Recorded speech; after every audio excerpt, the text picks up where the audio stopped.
Detention centre का मतलब होता है जहां आप किसी को रोक के रखते हैं, तो ऑब्वियसली उसमें उसकी आज़ादी जो है वो ख़त्म हो जाती है। मुझे लगता है दिल्ली सरकार उनकी आज़ादी ख़त्म नहीं करना चाहती है, इसीलिए वो डिटेंशन सेंटर उसको डिक्लेयर नहीं करना चाहती है। डिटेंशन सेंटर डिक्लेयर करते ही उनको ये सब करना पड़ेगा। ये समझना बहुत ज़रूरी है कि रोहिंग्या जो है वो भारतीय नहीं है, यानी कि वो बाहर से आए हुए लोग हैं, यानी कि अंग्रेज़ी में जैसे बोलते हैं वो इलीगल इमिग्रेंट्स हैं। एक्चुअली वो किसी कानून के तहत इस देश में नहीं आना चाहिए था उनको यहाँ इस देश में होना नहीं चाहिए। अब ज़बरदस्ती यदि कोई इस देश में घुस आए तो ऑब्वियसली उसके अगेंस्ट जो है कानूनन एक्शन लेना चाहिए, जो सरकार अभी कर रही है। तो ये सब इश्यूज़ नेशनल सिक्योरिटी के हैं। कोई भी देश नहीं चाहता कि दूसरे देश से जो है ज़बरदस्ती या बिना बताए हुए लोग जो हैं उसके देश में घुस जाएं। इलीगल इमिग्रेंट्स हैं जो बांग्लादेशी हैं, जो यहाँ पर ज़बरदस्ती अंदर घुस आए हैं और छुप के बैठे हैं, उन सबको आइडेंटिफाई करना और उन सबको निकालना देश के हर नागरिक और हर सरकार का फ़र्ज़ है। सर, आज देश में रोहिंग्याओं को लेकर जिस तरीके से बवाल मचा हुआ है, पार्टियों की तरफ से भी बयान दिए जा रहे हैं, गृह मंत्रालय ने भी रोहिंग्याओं को लेकर साफ कर दिया है कि इन्हें डिपोर्ट किया जाएगा।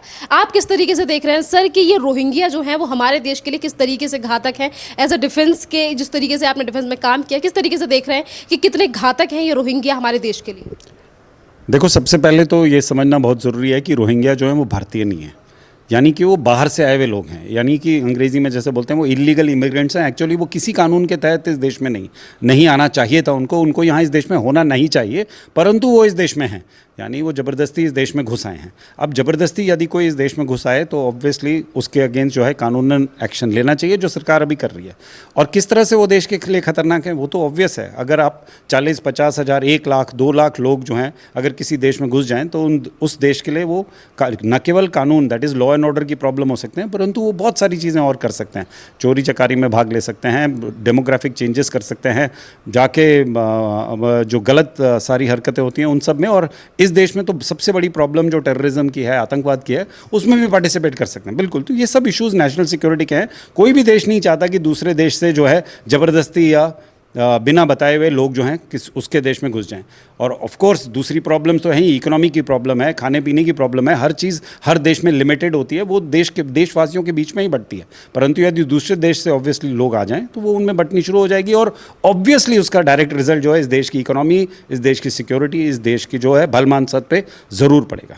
सर, नेशनल सिक्योरिटी के लिए इतना बड़ा खतरा है ये रोहिंग्या, उसके बावजूद भी जहां पर ये रोहिंग्या खादर में रह रहे हैं उस जगह को अभी तक डिटेंशन सेंटर क्यों घोषित नहीं किया गया है दिल्ली सरकार की तरफ से? ये सवाल भी किया गया है इस गृह मंत्रालय की तरफ से। आप किस तरीके से देख रहे हैं? देखिए, मैं सरकार में इस समय नहीं हूँ तो बहुत मुश्किल है ये बताना कि दिल्ली सरकार ने क्यों एक्चुअली ये नहीं डिक्लेयर किया है। पर जहाँ तक मैं समझता हूँ, एक सिक्योरिटी की दृष्टि से यदि देखा जाए तो आप किसी जगह को डिटेंशन सेंटर तभी डिक्लेयर कर सकते हैं जब उसके कुछ मानक यानी कुछ मापदंड हैं वो आप मीट करते हैं। जैसे शायद उसमें बाउंड्री वॉल होनी चाहिए, उसमें एक तरीके का सिक्योरिटी CCTV कैमराज होने चाहिए, अंदर और बाहर जाने के लिए परमिशन होनी चाहिए, गेट पे बैरिकेड होने चाहिए, और जो लोग अंदर रहते हैं उनके प्रॉपर टाइप आइडेंटिफिकेशन होनी चाहिए। जब वो बाहर जाते हैं किसी काम से तो उनकी एंट्री होनी चाहिए, अंदर आते हैं तो एंट्री होनी चाहिए, कौन लोग उनसे मिलने आ रहे हैं उस बात की एंट्री होनी चाहिए। जब आप ये सब कर देंगे तो एक तरह से डिटेंशन सेंटर का मतलब होता है जहां आप किसी को रोक के रखते हैं, तो ऑब्वियसली उसमें उसकी आज़ादी जो है वो ख़त्म हो जाती है। मुझे लगता है दिल्ली सरकार उनकी आज़ादी ख़त्म नहीं करना चाहती है, इसीलिए वो डिटेंशन सेंटर उसको डिक्लेयर नहीं करना चाहती है। डिटेंशन सेंटर डिक्लेयर करते ही उनको ये सब करना पड़ेगा। और उसी के बनिस्बत अगर देखा जाए तो जो मिनिस्टर साहब ने आज जिस बात पे बहुत हल्ला हो रहा है और जिस बात पे काफ़ी लोग डिस्कस कर रहे हैं कि भाई हरदीप सिंह पुरी जी ने, मिनिस्टर साहब ने कैसे कह दिया कि वो एक एकोमोडेशन में कहीं पर एकोमोडेटेड है। मुझे लगता है कि अगर वो किसी एकोमोडेशन में, चाहे वो मदनपुर खादर में हो डिटेंशन सेंटर डिक्लेयर करके, या चाहे वो बकरवाला में हो जहाँ पर 200 EWS के घर हैं जैसे मिनिस्टर साहब कह रहे थे, अगर किसी फिक्स जोग्राफिकल बाउंड्री में वो लोग रहते हैं और वहाँ पर ये सब मापदंड जो है इस्तेमाल किए जाते हैं, सिक्योरिटी दी जाती है, कैमरा रखे जाते हैं, अंदर बाहर जाने की परमिशन दी जाती है और उनकी हर गतिविधि पर नज़र रखी जाती है, तो बस वही हो गया डिटेंशन सेंटर। आप इसको डिटेंशन सेंटर बोलिए या आप उसको डिटेंशन सेंटर बोलिए, एक सिक्योरिटी मैन की दृष्टि से तो मैं यही देखता हूँ कि वो दोनों जगह जो है इस काम के लिए फिट हैं। सर, देश की राजधानी है दिल्ली और दिल्ली की सरकार ही अगर इस तरीके से रोहिंग्याओं को लेकर लापरवाही बरत रही है तो क्या एक चीज़ नहीं है कि दिल्ली सरकार जो है वो कहीं ना कहीं भारत की सिक्योरिटी को घात पहुंचाने की कोशिश कर रही है? बिल्कुल है, इसमें कोई दो राय नहीं है कि इसमें जो है बहुत भारत के लिए बहुत बड़ा खतरा नहीं है, बिल्कुल खतरा है। देखो, इसमें ऐसा है कि रोहिंग्याओं को जो है UNHCR ने करीब 40,000 रोहिंग्याओं को रोहिंग्या माना है, और बाकी जो रोहिंग्या इस देश में हैं एंड बहुत बड़े नंबर में हैं, क्योंकि कई जो है इंटेलिजेंस एजेंसीज, कई पुलिस की एजेंसीज, कई लॉ एंड ऑर्डर इन्फोर्समेंट, कई सोशल ऑर्गेनाइजेशंस ये कह चुके हैं कि उनका नंबर जो है 40,000 से बहुत ज़्यादा इस देश में है। तो ये जो बाकी के जो सो कॉल्ड रोहिंग्या हैं, ये एक्चुअली रोहिंग्या नहीं है, ये इलीगल इमिग्रेंट्स हैं जो बांग्लादेश से आए हुए हैं, और ये उस देश के लिए ज़्यादा बड़ा खतरा है। जो रोहिंग्या हैं वो खतरा हैं, ज़रूर हैं, परंतु क्योंकि वो कानून के दायरे में 40,000 रोहिंग्या जो आइडेंटिफाइड है वो ज़रूर वापस जाएंगे। अगर उनका देश उनको वापस नहीं लेगा तो आई एम श्योर कि दुनिया के बाकी देश कोई ना कोई अरेंजमेंट कर लेंगे, भारत उनके साथ कोई ना कोई अरेंजमेंट करके उनको बाहर भिजवा देगा। परंतु जो इलीगल इमिग्रेंट्स हैं, जो ऐसे रोहिंग्या हैं जिनको आइडेंटिफाई नहीं किया गया है, वो इस देश के लिए भी और भी बड़ा खतरा है और उनको आइडेंटिफाई करा जाना चाहिए। फर्स्ट स्टेप उनके आइडेंटिफिकेशन में यही है कि जो 40,000 है इनको रोका जाए, एक जगह रखा जाए और उनके गतिविधियों को कंट्रोल किया जाए और फिर बाकियों को पकड़ा जाए। और मेरे ख्याल से मिनिस्टर साहब का जो कहना था, हरदीप सिंह पुरी जी का कहना था, वो इसी नज़रिए से था।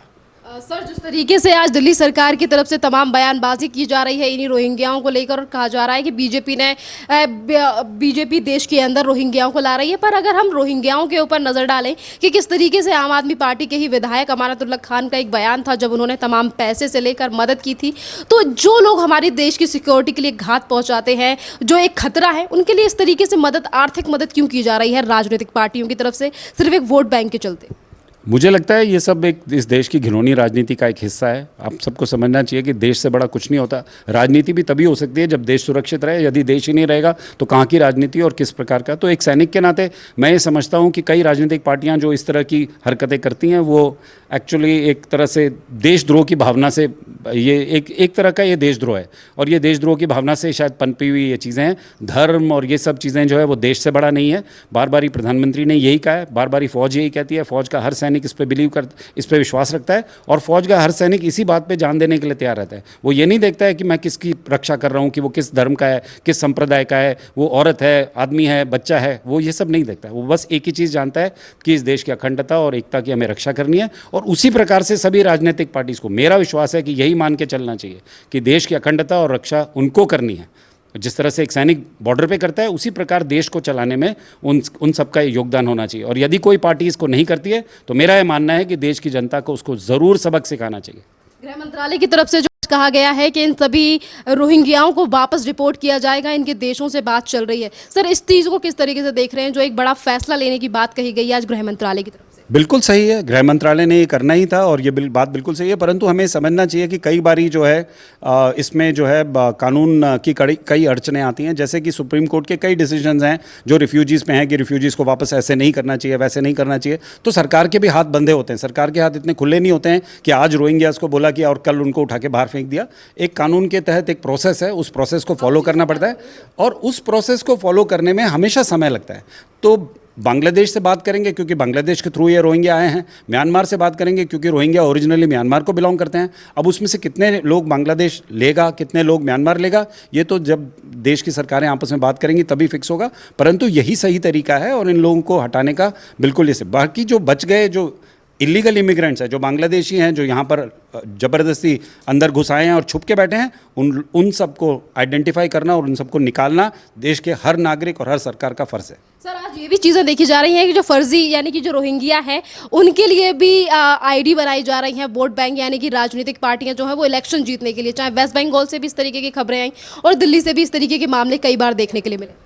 वो तो डेमोग्राफिक चेंजेस जिन्हें बोलते हैं। जब मैं इतने साल फौज में रहा तब मैंने हमेशा इन बातों पे बहुत डिस्कशन हुए, क्योंकि लोग जो है डेमोग्राफिक चेंजेस चाहते हैं। देखिए, डेमोक्रेसी में नंबर्स मैटर। हमेशा ये कहा जाता है यदि 10 लोग वोट करने के वहाँ पर एलिजिबल हैं और उसमें से 6 लोग एक संप्रदाय को बिलोंग करते हैं, वो एक साथ वोट करें तो ऑब्वियसली सरकार उन्हीं की बनेगी और सरकार के पास बहुत पावर होता है। तो ये सब समझने की बातें हैं। डेमोग्राफिक चेंजेस लाने के बाद जो है सरकारों पर दबाव बनाया जा सकता है, सरकार की नीतियाँ बदली जा सकती हैं और देश के पूरे एक तरह से सिस्टम को पूरा बदला जा सकता है। तो यही कोशिश शायद चल रही है लोगों की कि किसी तरह से डेमोग्राफिक चेंजेस हो जाएं और इस देश का जो चरित्र है, इस देश का जो कैरेक्टर है, वो किसी तरह से बदल जाए। परंतु एक फौजी होने के नाते मैं बार बार यही आशा करता हूं कि राजनीतिक पार्टियां जो हैं वो इस बात को, गहराई को समझें और जितने भी जनता है, जो साधारण जनता जनार्दन है, वो भी इस बात को समझे और उन राजनीतिक पार्टियों का बिल्कुल साथ ना दे जो राजनीतिक पार्टियां जो है इस तरह की गलत हरकतें कर रही हैं। सर सीए भी इसी के लिए लाया गया था केंद्र सरकार की तरफ से 2020 में कि इन रोहिंग्या बांग्लादेशियों को देश से बाहर निकाला जाए जो अवैध तरीके से भारत में रह रहे हैं। उसको लेकर भी राजनीति देखी गई। क्या ये लोग नहीं चाहते कि भारत की सुरक्षा जो है वो ज़्यादा इंपॉर्टेंट है और ऐसे लोगों को बाहर निकालना चाहिए?